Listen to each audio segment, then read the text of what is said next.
इतिहास लिखा है इसमें, कुछ खास छिपा है इसमें। इतिहास लिखा है इसमें, कुछ खास छिपा है इसमें। मर्यादा है कोई वादा है, विश्वास रखा है इसमें। सात फेरों से मिला ये तो उपहार है, मेरा श्रृंगार है, मेरा श्रृंगार है, मेरा श्रृंगार है, मेरा श्रृंगार है।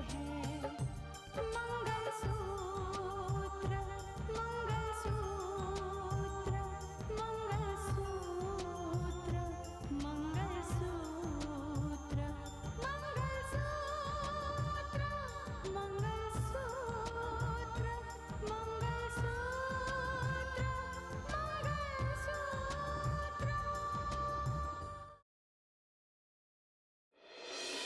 क्या सोच रहे हो? कुछ मत सोचो। अगर भगवान ने चाहा तो एक न एक दिन तुम्हारी याददाश्त जरूर वापस आ जाएगी। रितिका और मानस का रिश्ता तय हो चुका है सुंदरलाल। कुछ आई खोपड़ी में? अरे नहीं नहीं नीलिमा जी, एहसानमंद तो मैं हूं आपका। मेरे बेटे को उसकी खुशी आपकी वजह से मिली। मैं माफी चाहती हूँ कि इस वक्त मैंने आपको फोन किया, लेकिन मैम मैं बहुत बड़ी मुसीबत में हूँ। प्लीज मेरी मदद कीजिए। अगर आपने भी मेरी मदद नहीं की तो मैं मर जाऊंगी। देखो, तुम रोना बंद करो। पहले मुझे ये बताओ, तुम कौन बोल रही हो और कहाँ से बोल रही हो? मैम, कुछ लोगों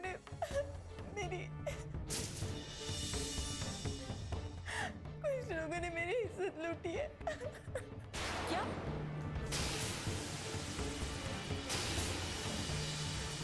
हाँ, क्योंकि कोई मेरी मदद इसलिए नहीं करना चाहता क्योंकि वो लोग बहुत बड़े घराने से ताल्लुक रखते हैं। कोई मेरी नहीं सुनता। प्लीज मैम, आप मेरी मदद कीजिए। पता है, मेरी रिपोर्ट भी नहीं लिखी गई मैम।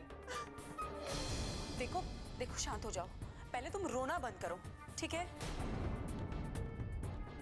और मैं पुलिस स्टेशन में फोन कर देती हूँ, तुम जाओ। अब वो तुम्हारी रिपोर्ट दर्ज करेंगे।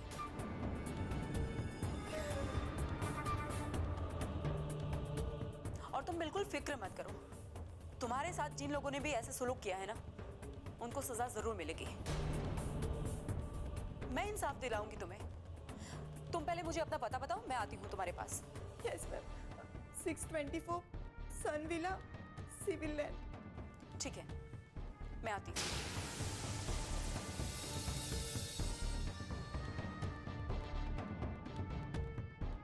क्या बात है बेटा? माँ, मुझे जाना होगा। आज एक लड़की के साथ ऐसा कुछ हो गया जिसकी वजह से पूरा समाज शर्मिंदा हो गया है। पता नहीं माँ, वो कौन लोग हैं जिसकी वजह से उस लड़की की रिपोर्ट तक दर्ज नहीं हुई है। लेकिन मैं छोड़ूंगी नहीं। मैं इस ओहदे पर इसीलिए हूं ताकि किसी के साथ नाइंसाफी ना हो।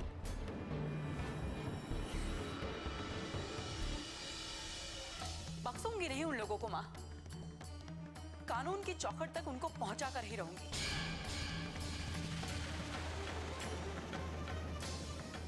मैं आती हूँ।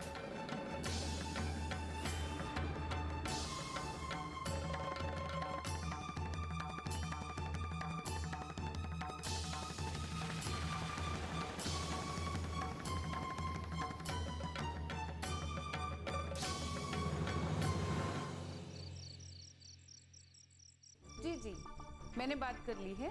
आप चिंता मत कीजिए, आपका काम हो जाएगा। जी। रेड डॉली, कहाँ रहा? कुछ रिपोर्ट मिली? सर, सब कुछ फाइनल है। पूरा मामला सेट हो चुका है। शाबाश। अच्छा चलो, सुबोध जी को फोन लगाओ, सुबोध पाटिल जी को। जी।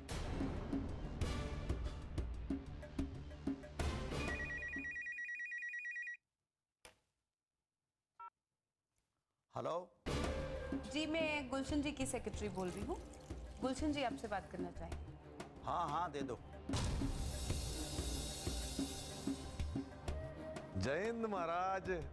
जय हिंद भाई, जय हिंद। कैसे याद आ गई हमारी? अरे बाहर का माहौल देखकर सोचा कि आपसे बात कर लें। ये किसके हाथ में पावर दे दी आपने? हैं? किसकी बात कर रहे हैं आप? अरे हम उसी की बात कर रहे हैं जिसे आपने एडिशनल कलेक्टर बना के भेजा है हमारे एरिया में। लेकिन बात क्या है? बात कुछ नहीं है मंत्री जी। दरअसल वो महिला जल्द से जल्द सुर्खियों में आना चाहती है, मशहूर होना चाहती है, और मशहूर होने के लिए हर बड़े नाम का सहारा लेना चाहती है। मैं आपकी बात समझा नहीं। वो कहा है कि किसी मामले में हमारा नाम जोड़कर वो हमारा नाम उछालना चाहती है। उसी तरह तो उसका नाम सुर्खियों में आ सकता है ना। कल के दिन अगर कुछ और नाम उछलेंगे तो हमको हैरानी नहीं होगी मंत्री जी, बिल्कुल नहीं। मुझे नहीं लगता वो कुछ ऐसा करेगी, क्योंकि वो एक IAS ऑफिसर है, और किसी भी IAS ऑफिसर की सोच हमारी सोच से ऊपर होती है, समझे आप? कम से कम उससे बेवकूफी की उम्मीद नहीं की जा सकती। हाँ हाँ महाशय, आपकी बात समझ में आती है, लेकिन वो जो बेवकूफियां कर रही है ना, वो सोची समझी बेवकूफियां हैं जिनके लपेटे में कोई भी आ सकता है। देखिए, हमने आपको सिर्फ ये कहने के लिए फोन किया था कि हमें हमारे जिले में ऐसे अफसर की जरूरत नहीं। आप फिक्र मत कीजिए, मैं देखता हूँ। जय हिंद। जय हिंद जी, जय हिंद।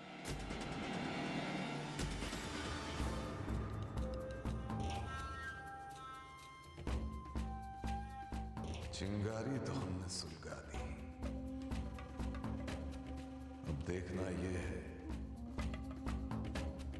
कि ये चिंगारी सोलों में कब बदलती है।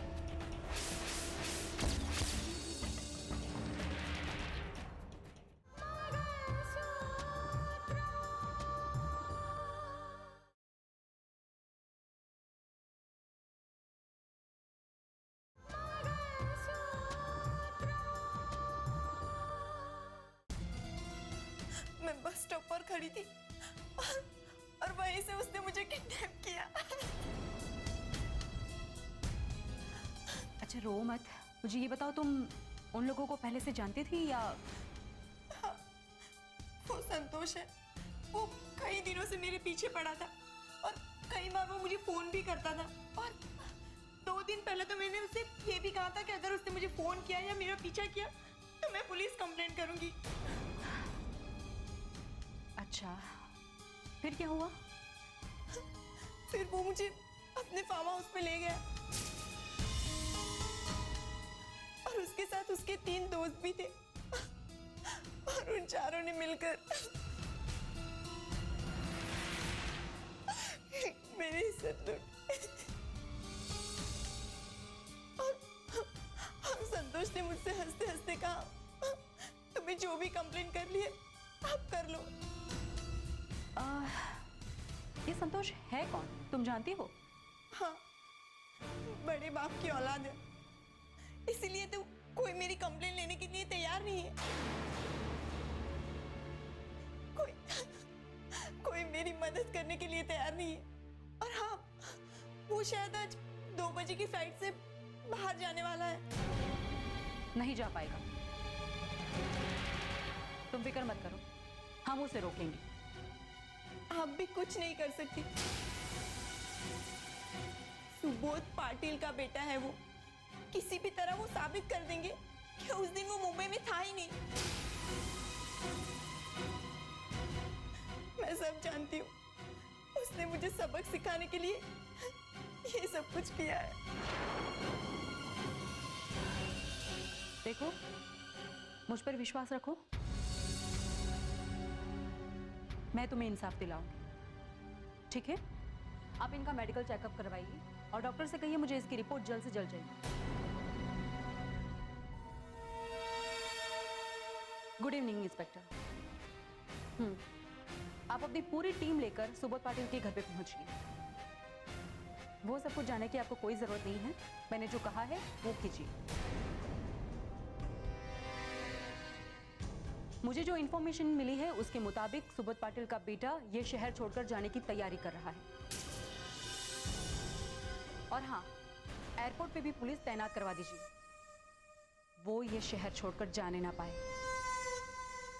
मैं सुब्रत पाटिल के घर पे पहुंचती हूँ, आप अपनी पूरी टीम के साथ वहां पर पहुंचिए। ओके।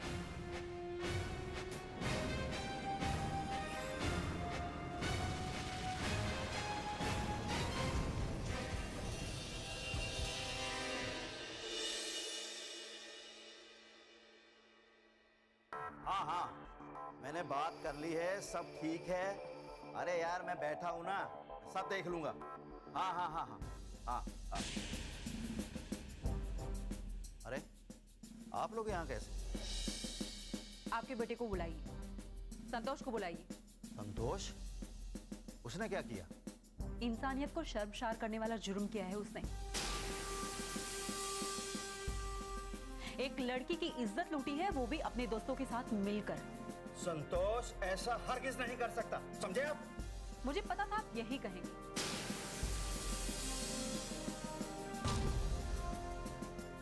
ताकत आपकी है और उसका फायदा आपका बेटा उठाना चाहता है, लेकिन ऐसा नहीं होगा। आप जैसे ताकतवर लोग और आपके बेटे ऐसे ऐसे गलतियां करते रहते और आप उनको ये भी नहीं समझाते कि ये रास्ते कहां जाकर खत्म होते। देखिए, आपको जरूर कुछ गलतफहमी हुई है। मेरा बेटा ऐसा नहीं है, वो जुर्म कर ही नहीं सकता, समझे आप? उसने सिर्फ जुर्म ही नहीं किया है, बल्कि अपनी ताकत के दम पर उस लड़की की रिपोर्ट तक दर्ज नहीं होने दी। मैं बर्दाश्त नहीं करूंगी, मैं ये सब कुछ होने नहीं दूंगी। बकवास कर रहे हैं आप, बकवास। किसी ने मुझे पहले ही बताया था कि आप कुछ ऐसा ही करने वाली हैं, समझिए आप? हाँ, इसीलिए मैंने ये ओहदा हासिल किया। और मैं किसी से दबने वाली नहीं हूं, झुकूंगी नहीं किसी के आगे।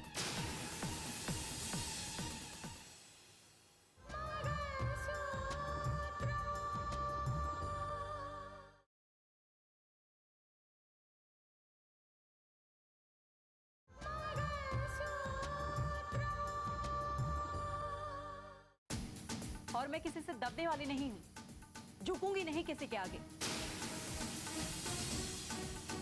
मैं ऐसे लोगों को बिल्कुल माफ नहीं कर सकती सर, जिसकी नजर में किसी की इज्जत की कोई अहमियत ही नहीं है। और आपके बेटे ने तो अपने अहम के लिए एक लड़की की इज्जत और सम्मान को ताक पे रख दिया। बुलाइए अपने बेटे को, कहाँ है? वो कहीं बाहर गया? मुझे पता है आप झूठ बोल रहे हो,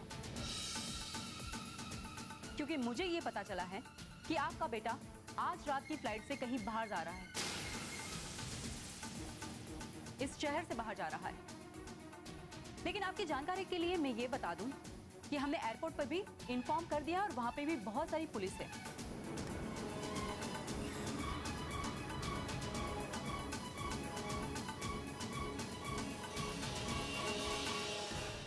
क्या बात है पापा? ये तुमसे पूछताछ करने आई है और इनका कहना है कि तुमने अपने दोस्तों के साथ मिलकर एक लड़की की इज्जत लूटी है।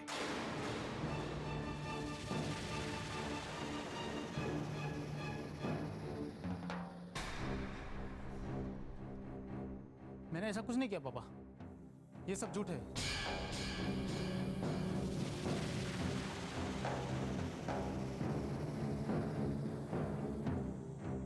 वैसे भी आपके जैसे लोग आसानी से अपना जुर्म कबूल नहीं करते। Inspector, arrest team.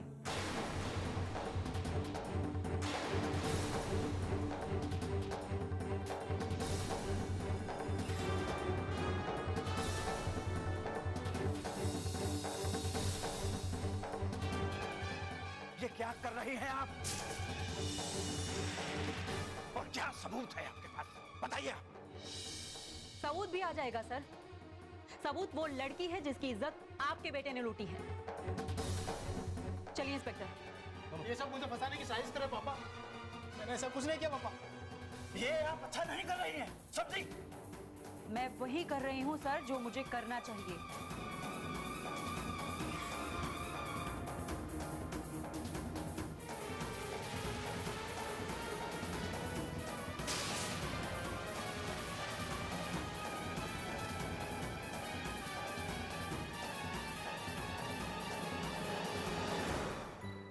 ओके, आप कल मुझे मेरे चेंबर में आके मिलिएगा, वहीं बात करते हैं। ओके। हाँ भाई जी, आपने न्यूज़ सुनी क्या? कैसी न्यूज़? रितिका ने सुबोध पाटिल के बेटे संतोष पाटिल को अरेस्ट करवा दिया है। ये क्या कह रहा था? हाँ, रितिका खुद टीम को लेकर वहां पे पहुंची और उसको अरेस्ट करवाया। संतोष पाटिल पर आरोप है कि उसने 3 दोस्तों के साथ मिलकर एक लड़की की इज्जत लूटी है। ये कैसे हो सकता है? अरे सुबोध पाटिल को मैं बहुत अच्छी तरह से जानता हूँ, बहुत ही निहायत ईमानदार और शरीफ आदमी है वो। आप सच कहते हो पापा।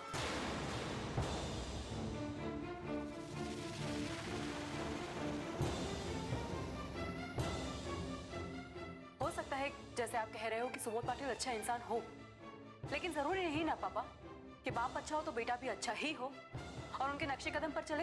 हाँ, लेकिन मैं नहीं मानता। मैं सुबोध पाटिल को जानता हूँ रितिका, वो एक निहायत ही सिद्धांतवादी इंसान है। वो अपने बेटे को ऐसी तालीम, ऐसी नसीहत कभी नहीं देंगे। लेकिन जो अपने बाप की पहुंच का नाजायज फायदा उठाकर गलत रास्ते पर चलने लगे ना पापा, उन्हें रोकना आसान नहीं होता है, बहुत मुश्किल होता है।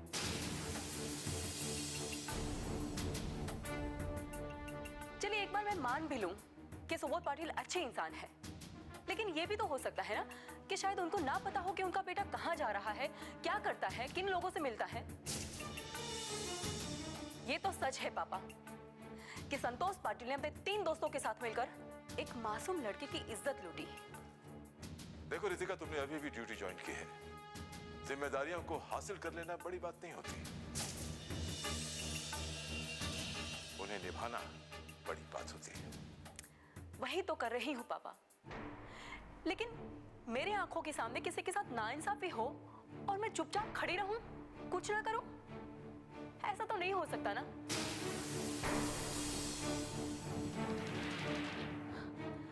और ये आपके सुबोध पाटिल की पहुंच का ही नतीजा है कि उस लड़की की रिपोर्ट तक दर्ज नहीं की गई।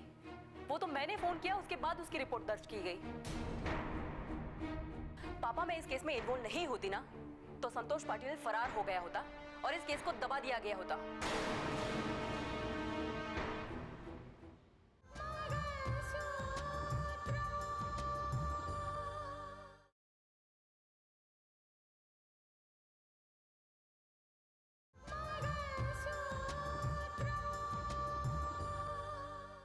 पापा, मैं इस केस में इन्वॉल्व नहीं होती ना तो संतोष पाटिल फरार हो गया होता और इस केस को दबा दिया गया होता। हो सकता है कि तुम्हारी बात सच हो, लेकिन एक बात हमेशा याद रखना, अच्छे लोगों को बदनाम करने के लिए ऐसी कई चालें चली जाती हैं। ऐसे लोगों पर हाथ डालने से पहले अच्छी तरह से सोच लेना चाहिए। राजनीति शतरंज की बिसात की तरह होती है, कभी कभी प्यादा भी राजा को मात दे सकता है। राजनीति को समझना आसान नहीं है।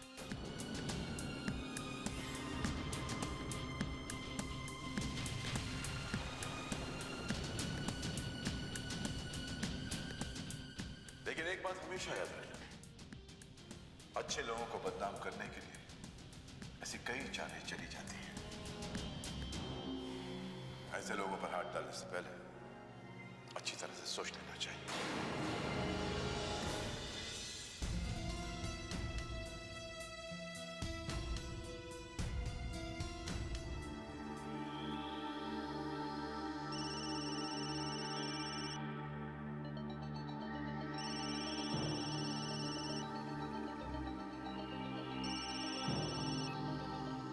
हेलो।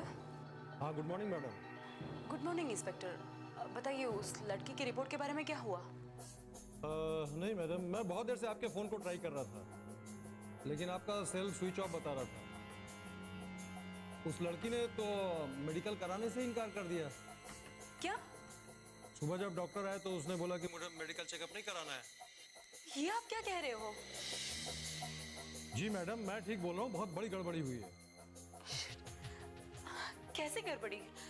क्या हुआ है? आप कहना क्या चाहते हो? मैडम, आपको पता नहीं, उस लड़की मयूरी ने खुद ही प्रेस कॉन्फ्रेंस की है। अभी थोड़ी देर पहले उसने प्रेस कॉन्फ्रेंस खत्म किया है। Press conference. लेकिन किस लिए? वो किसी के दबाव में बोल रही थी या उसने अपने मर्जी से ये बातें कही है, ये तो बात समझ में नहीं आई। लेकिन एक बात उसने जरूर कहा है कि उसकी इज्जत नहीं लूटी गई और जितनी भी बातें कही गई सब बातें गलत हैं। इंस्पेक्टर, मुझे लगता है जरूर किसी ने दबाव डाला है, मजबूर किया है उसे। मैडम, कैसे हुआ क्या हुआ ये तो मैं नहीं जानता, लेकिन संतोष की गिरफ्तारी से जनता आक्रोश में बहुत ज्यादा नाराज है। पुलिस स्टेशन के बाहर नारे लगाए जा रहे हैं। मैडम, सब कुछ उल्टा हो चुका है। आप टीवी ऑन करके देखिए ना, अभी भी उसी का इंटरव्यू आ रहा होगा। उसने तो आपके ऊपर भी इल्जाम लगाया कि ये सारे स्टेटमेंट आपके दबाव पर उसने दिए हैं। मैंने? मैं देखती हूँ, बाद में फोन करती हूँ। Okay madam.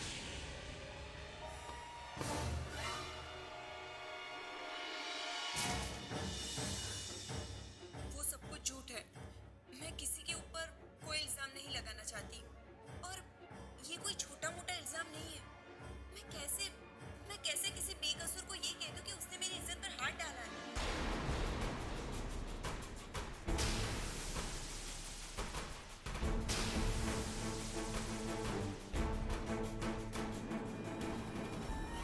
देखिए, ये सब कुछ झूठ है और मेरे साथ कुछ भी नहीं हुआ।